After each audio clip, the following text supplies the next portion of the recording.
Hey guys, it's Jarek the Dragon from Red Dragon Airsoft. We've got another review today. This one is of a magnificently awesome gun. I think that describes it pretty well. The box is pretty big because the rifle is decently long. This is of the G&P M14 DMR. If you want to get this gun, and trust me, you do want to get this gun, there's a link in the video information right below me since YouTube has decided to change YouTube's format once again for the 30 millionth time. Probably old news by the time this gets uploaded.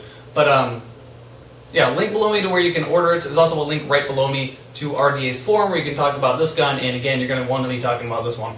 So let's get on. Here's the box. And I'm going to lift it up and just show you. There's the M14. This thing is beautiful. But box is a standard cardboard box like G&P normally does with a sticker on it. Let's go ahead and open this up. Get the box out of the way here without killing the lights. This is basically your instruction manual. It's just a piece of paper with some pictures on it showing you how it works. Got some nice styrofoam to keep it packaged. Although, with this one, it's important to have good packaging, but you'd have to do a lot to break this.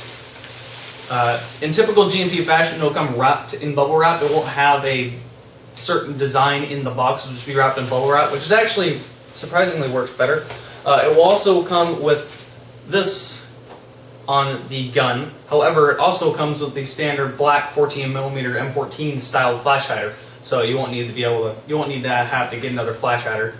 You'll just have to figure out a way to get this thing off and put the new one on. There is so much glue on G&P M14s. This is really the only complaint I can have about G&P period, is that they always coat the threading in glue putting this orange tip on. It drives me crazy. It's such a pain to take this thing off, just because of how much glue they put on it. Now really, I can't complain about that because it's only a one-time thing, only a one-time pain in the butt you're going to have to deal with. But it's definitely something, you will have a lot of glue. So if it doesn't come off, that's just because there's glue there and it will eventually break the glue seal. It's just really hard to. So there's some warning. Again, that's not a reason to deter you away from this gun, but it is kind of a pain in the butt. So I felt like mentioning it. Let's get this box out of the way. It's really, oh, and it also comes with some Allen wrench keys, but that's really all there is for the box. And then, here you go. There's a lot more to talk about when it comes to the gun. So this gun is easily the best M14 on the market. No M14 can really come close or match it. G&G is miles below this one. Team not even close. CYMA not even close. Although CYMA you're more or less paying for what you get for, and that's, you're paying a lot more. You're paying a lot less than what you're getting. CYMA is overall great quality, but this thing is amazing, and it comes with the 30mm low profile scope mount and the scope. This is a 3.5 to 10 times 40 magnification. This thing is awesome. Probably one of the higher quality scopes I've seen, and it comes with the gun. This thing's only $380, and it comes with all that. So you're really getting a really nice deal with this M14. It's a DMR styled M14, so it's a lot of just very, very nice and very good cost. I would, if I was pricing this thing, it would probably be closer to the $600, $700 range instead of only $380 with the scope. So, yeah, price is unmatched. Now, originally G&P started with just doing kits. So this is completely TM compatible, and I got an example. It looks longer and bigger than other M14s. It's just a little bit fatter. So I got the CYMA M14 right here. And if I put it right next to it, as you can see, it is the absolute same length, same barrel length, same really everything. Same length of the gun, maybe a few centimeters longer because of the design of the stock here. But overall, it's pretty much identical in length. So it's completely TM compatible. Another thing to show you, the magazine, like I said, it's TM compatible, so the magazines that will work in a TM M14 will work in this. The one it comes with is a 130 round mid cap. So if you're a player that uses high caps, you're going to want to get a few CYMA high caps because they're pretty cheap. 500 rounds, and they feed flawlessly. Even though this thing has a ridiculous rate of fire, I'll show you that later. So again, any M14 magazines, gotta work in this gun. Let's get this magazine out of the way here. Alright, so I guess I'll tell you the quality of the externals and work my way from parts to the back to the front. So quality is amazing. That should be expected from G&P now. They are definitely one of the better companies out there, and one of my favorites easily. I recommend G&P a lot of the time to people just because the performance internally is great and externals are just as good. So let's start back here. The buttstock is rubber. It has a rubberized butt plate. These pieces here, I'll show you this later, but these pieces can come apart, make this the stock shorter or longer. And again, I'll show you that later when I'm getting into the battery compartment as well. This cheek rest is polymer. The whole green, every part of this green part here is polymer, and then the rest is steel. It's just flat out steel. The quality is so amazing when it comes to it. So there is no way you're going to be able to break this gun. You can do a hell of a lot to it, and it's not going to break. So now let's get into the working parts. This black piece is actually a cheek rest. Here's about perfect for me, but it is adjustable, very easy. There's two of these. You just got to loosen them a little bit, which is kind of hard to do at my angle. You'll never have to do it like this. I'll move it so I can do it easier. There's actually four of these, and all you got to do is loosen them just a little bit.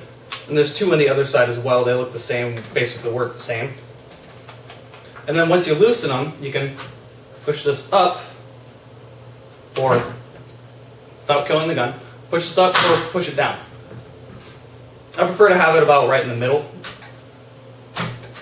Say about right there. You just got to tighten it again. You only need to loosen it a little bit. You don't need to loosen them all the way. You just got to tighten them back up, and then it won't move. So, and then there you go. Got a good cheek rest, and since it comes with the scope, you'll be using the cheek rest. You'll probably want to lower it a little bit more if you're using the original sighting.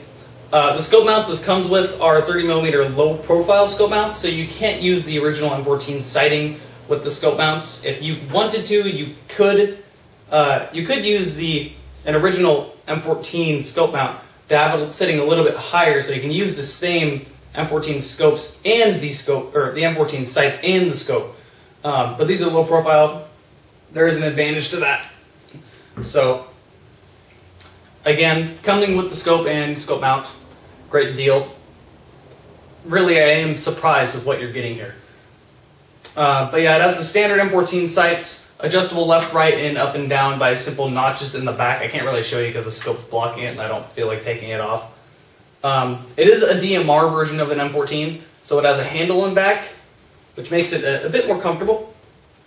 Easier to maneuver, easier to aim than the standard looking M14 like this. See that here's the difference here.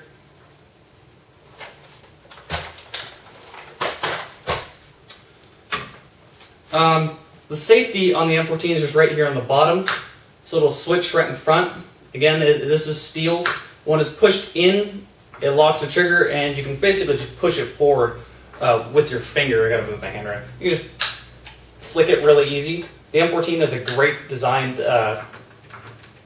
greatly designed safety. So when it's pushed forward, you can use the gun. Safety, the mag release, just like your standard AK, clicks into place very nicely, and it's a very solid click-in. M14s don't have any wobble in the magazine, or at least this one doesn't.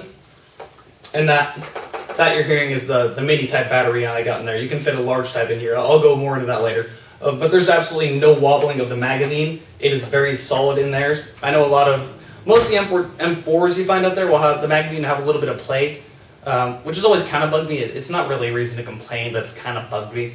So this one doesn't, so that's a good thing. Obviously, like I mentioned, scope mounts, and it has a tri-rail system. One on the top that goes from here to here, so a pretty long rail. And of course, if you wanted to just put a red dot right about here, you could, anywhere you wish. There's also a rail here, and there's also a rail on the other side that's identical to the one on this one. There's trademarks here, more on that later. The whole barrel, like I said, the barrel's steel, and the flash hider, this one, it comes with it. as a post on it and the standard M14 flash hider. So there's also a sling mount here and a sling mount in back. So that's great. Now I made a short video earlier because it was sunny outside, and I'm going to go ahead and clip this in. Alright, since it's nice and sunny outside today, as you guys can see my shadow in the tripod and camera, I decided to do these trademarks, showing you guys the trademarks outside. Makes my job a bit easier as well. So here we go, let's start out with the first trademarks you'll notice right on the side of the gun. See if I can get focus on that. There we go. So I was focused on it, as you can see, Knight's Armament Company, Vero Beach, Florida, and then it gives you a unique serial number and a phone number along with their trademark right over here. But that phone number, I actually gave it a call, and it's actually Knight's Armament Company's phone number, the real phone number down in in Florida. That was a big surprise to me. It was driving me crazy. I didn't know whose phone number it was. I had no idea. But then decided to call it, and now I know, and man, that's pretty cool. So let's move on. The trademark on the bolt. It's kind of hard to see with that scope there.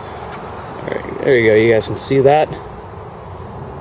Again, serial number. There you go. That's a better angle. And then you got one more trademark. It's on the back here. This is going to be hard to see without killing the camera. There we go. Now you guys can see it. It says U.S. Rifle 7.62 millimeter M14, Springfield Armory, and then unique serial number. So some pretty cool trademarks on this gun. All right. So as you guys can see, the trademarks are very, very nice trademarks. It did surprise me a little bit that when I called this number that it was KAC's number. So G&P is working with KAC and Magpul and a lot of other real firearm companies, which is great. Thumbs up to G&P. Trademarks up top, trademarks on a lot of this look great. So another thumbs up to G&P. And let's do one more thumbs up to G&P because the internals on this are absolutely amazing. It uses your standard version 7 gearbox. However, it has, well, it's G&P's version 7 gearbox. Version 7 gearbox, you don't need to do anything with this. You won't need to upgrade it. You won't need to do anything, period. Everything inside this is very high quality, and it has the best motor you're going to find on the airsoft market today. It has their G&P M14 motor, which gives you a ridiculous rate of fire of 1,200 rounds a minute with a 9.6 volt mini. That is LiPo ready range. That is a KWA on 11.1 volt LiPo. So that is just a ridiculous rate of fire. And it is reliable. That's the other thing. This thing is not going to fail you internally. You can do a lot to this, and it simply will not break. So, internally, it's a masterpiece. Externally, it's a masterpiece.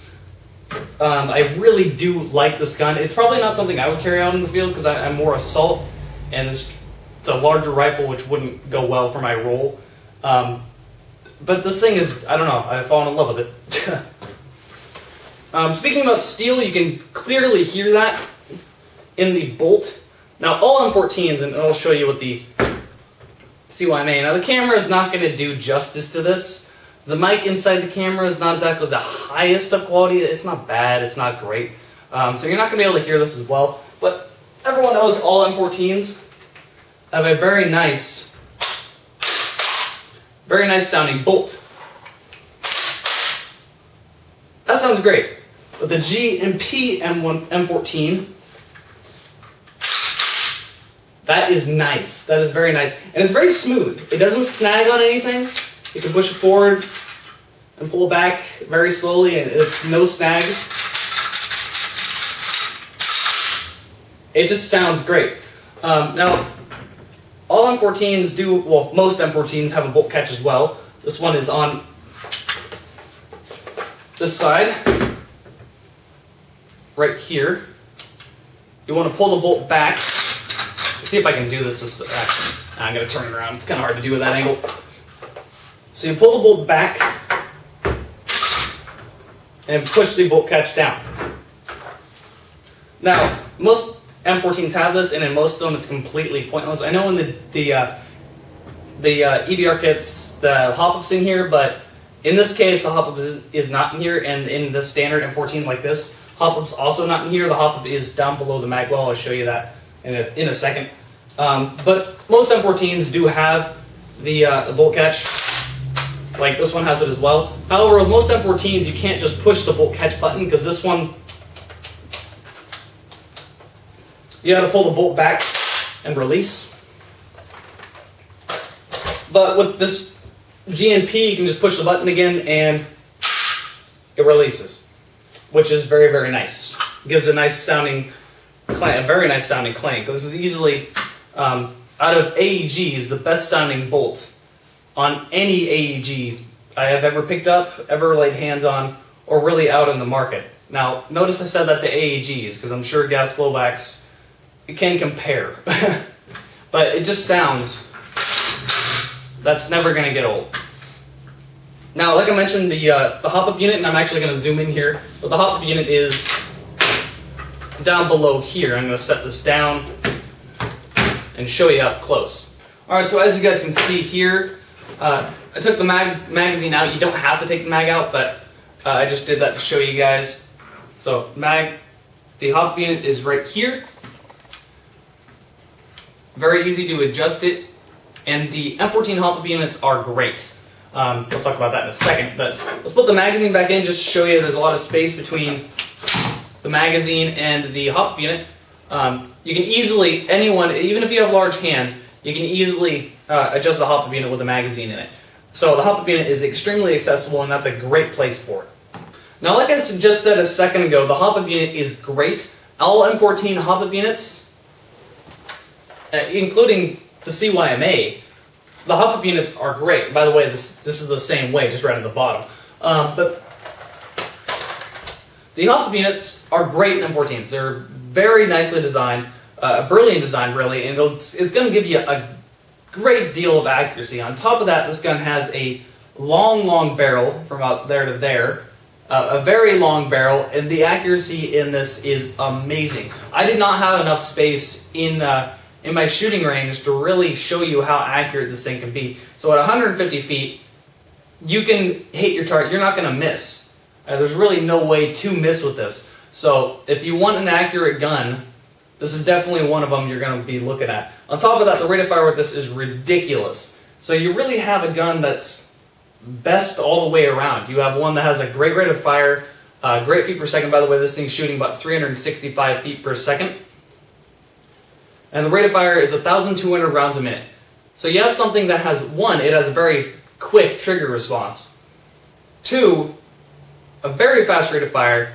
Three, a great feet per second. It's perfect. And the externals are good on this. That'd be number 4. The externals are great. So there's really nothing this gun can improve on unless you were trying to do something in CQB with this. And if you are, I really don't know what to tell you. But all the way around, there's really nowhere this thing can improve. Really, I think there's only one complaint I have about this gun, other than the annoying glue, but that's more G&P's.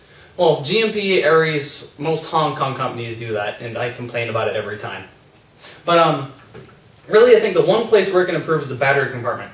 That is the one thing that bugs me, but it is a very large battery compartment, so it's not something that completely deterred you away from the gun, but it is kind of annoying. So here's a battery compartment. It's in the back, and you're going to need a flathead screwdriver. That's why it annoys me. It's pretty simple, really. It's just 2 screws. I just would much rather have a, without killing the gun, I would just much rather have a, one of those things, like in a G3, say, where you just pull it down and pull it off. I understand why they did this, but it's kind of annoying. I'm pretty sure they could have designed another way around it, but it would have taken a bit of thought. So it's just 2 screws. When you're unscrewing this, be sure not to lose your sling mount. As you can see, when I unscrew this far enough, the sling mount will just hit the table and fall out.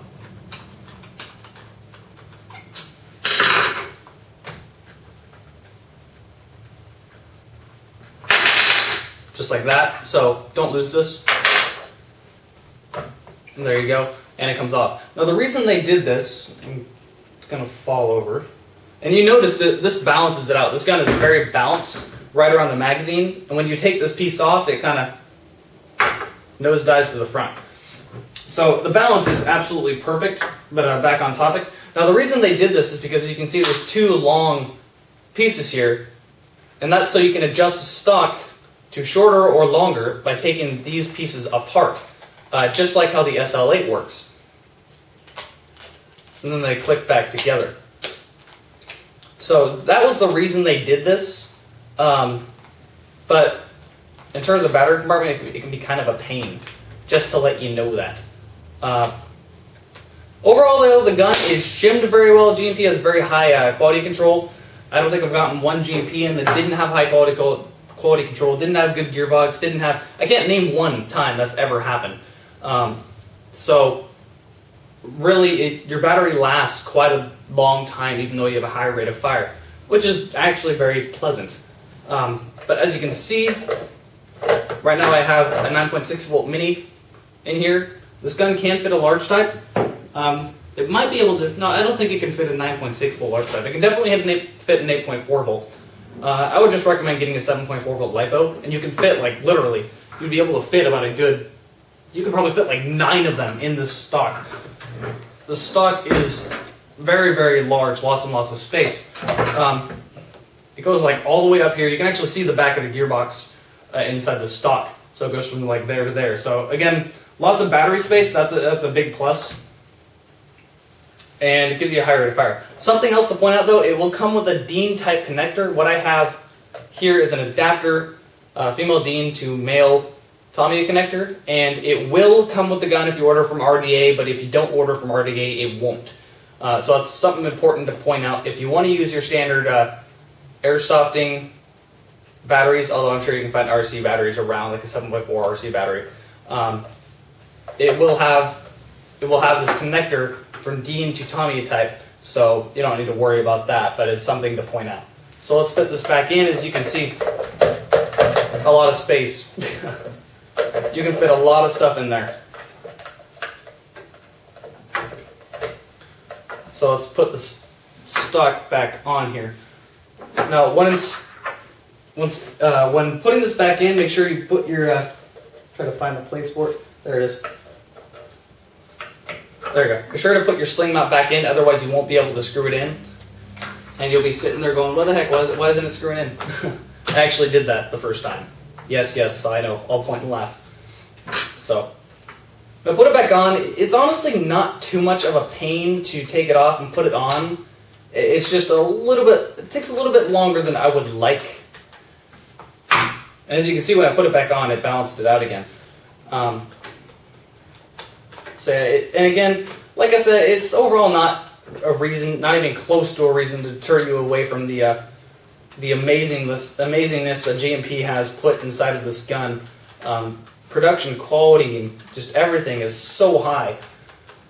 I can't even, really, this is the only bad thing I can list about the gun is just the battery compartment. And even then, I understand why they did it. And that's just how it works, really. I mean, it's almost something I can't even complain about, but I just wish it was slightly different. Either way around, you're getting an amazing gun with this thing. But like I mentioned, this thing is balanced just great right around the magazine. So when you're holding it, it doesn't feel as heavy as it really is. This thing overall does weigh a little bit since it is made out of a lot of steel and polymer. But if you have this, I don't think you're going to be running around way too much. Either way, not necessarily a gun for small people. Now I'll show you a rate of fire. Turn it on full auto here. Take off the safety, it's off. Now here's the rate of fire. The rate of fire, like I said, 1,200 rounds a minute.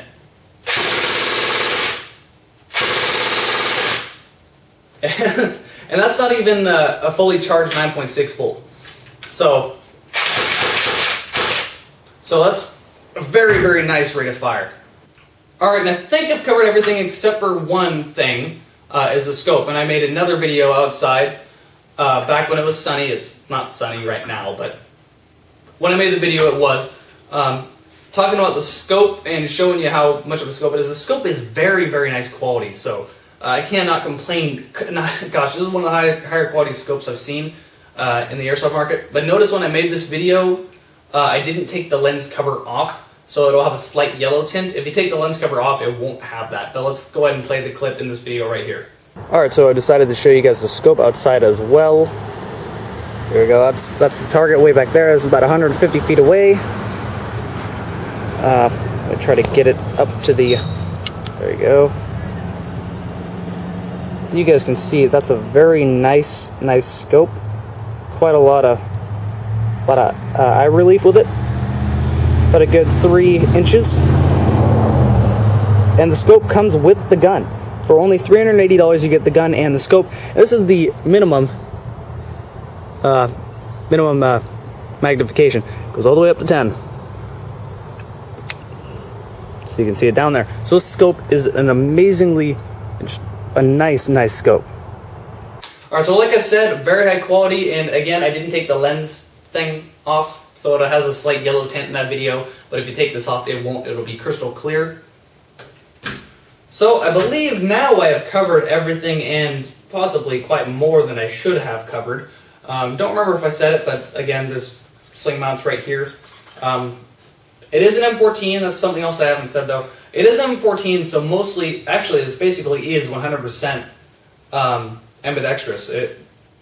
Mag release is right here, safety is right here, trigger, obviously same spot, hop is right below it. This doesn't really do anything, so I can't really count it as being a bad thing. I mean, the only thing that's a little bit more accessible to the right-handed people is the selector switch, which is right here, and if it's turned down, it's on semi, and if you turn it up, it's on full auto and it clicks into place. So now I've covered everything. If you want to buy this gun, again, there's a link right below me to RDA's website. There's also a link below me to the forum to talk about this gun. Again, I can't even find words to say how high quality this thing is. I am very pleased to even be able to pick one of these up and get them. G&P is one of those things, everyone wants them. And they're semi-hard. Well, I couldn't say they're hard to get. They have a pretty high production rate. But it's just everyone wants one. So these things sell fast for a very good reason. You could say that. It's not one of those high sellers where people are just kind of picking it up and going, I like this, so I'm going to buy it. Almost, like I dare to say, almost like the ACR. Everybody loves it. Everybody wants one. So they pick it up for different reasons than it just being an overall good gun. Now this is, like I said, this one is the opposite of that. This is an overall good gun in every single way. And like I said, only disadvantage maybe the battery. It's the only thing I can complain about, and I overall shouldn't even be complaining about that because there's a reason they did that, and I don't think there's any way around it unless they really put a lot of production time into that. But it's just the way it works. It's one of those things. But yes, this thing is amazing. I already told you where to buy it, so covered everything, and that has been the review of the G&P M14 DMR.